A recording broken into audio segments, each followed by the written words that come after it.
తప్పు చేయడం తప్పు కాదు, తప్పు ఒప్పుకోపోవడం తప్పు అన్నాడు దేవుని సేవకుడు. అలా అని చెప్పి తప్పులు చేయమని నేను ప్రోత్సహించట్లేదు, కానీ కొన్నిసార్లు ఏదో ఒక విధానంలో పొరపాటు జరిగినప్పుడు, అది పొరపాటు అని తెలిసినప్పుడు దేవుని సన్నిధిలో పశ్చాత్తాపపడి ఆయన దగ్గర తిరిగి రావాలని దేవుడు ఆశిస్తున్నాడు. That's what David did in the Bible. బత్షెబాతో పాపం చేసిన తర్వాత దావీదును నాతాను గద్దించినప్పుడు దావీదు దేవుని సన్నిధిలోకి వచ్చి మోకాళ్ళేశాడు, తన జీవితాన్ని ప్రభువుకు అప్పగించాడు. ప్రభువా, నూతన హృదయం నాకు పుట్టించు ప్రభువా, నీ పరిశుద్ధాత్మ నా నుండి తీసేయకని దేవుని సన్నిధిలో ప్రార్థన చేశాడు. రక్షణానందం నాకు మరలా కావాలని ఆక్రందన చేశాడు. Psalm 51 డేవిడ్ జీవితంలో ఒక మరపురాని ఘట్టం అని నేను అంటాను. ఎందుకోసం అంటే అతని పశ్చాత్తాప హృదయం చాలా గొప్పది. ఒక రాజుగా నాతాను కంఠాన్ని కోసేయగలడు. నువ్వు నాకు వ్యతిరేకంగా మాట్లాడుతున్నావు, కానీ దావీదు ఆ మార్గాన్ని ఎన్నుకోలేదు. ప్రభు దగ్గరికి వచ్చాడు, మోకాళ్ళు వేశాడు. ప్రభువా, నా పాపాన్ని పరిహరించు. ఒప్పుకునే తత్వం నీలో ఉందా? ఒప్పుకునే మనసు నీలో ఉందా?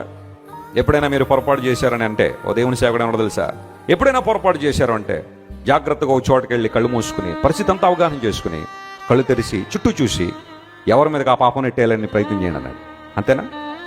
ఏం చేయాలా? మనం చేసే పని అదే కదా. చక్కగా కళ్ళు మూసుకుంటాం, జాగ్రత్తగా ఆలోచన చేస్తాం, కళ్ళు తెరిచి ఈ పాపాన్ని ఎవరి మీద నెట్టేయాలని. నా భార్య కారణం అండి, నా భర్త కారణం అండి, నా పిల్లల కారణం అండి, లేదా మరొకరి కారణం అండి. నువ్వు కారణం అనే విషయం నీకు తెలుసా? గమనించావు ఎప్పుడైనా? ఆ రిపెంటెన్స్ అనే అనుభూతిలో ఉందా? పశ్చాత్తాపపడే అనుభూతిలో ఉందా?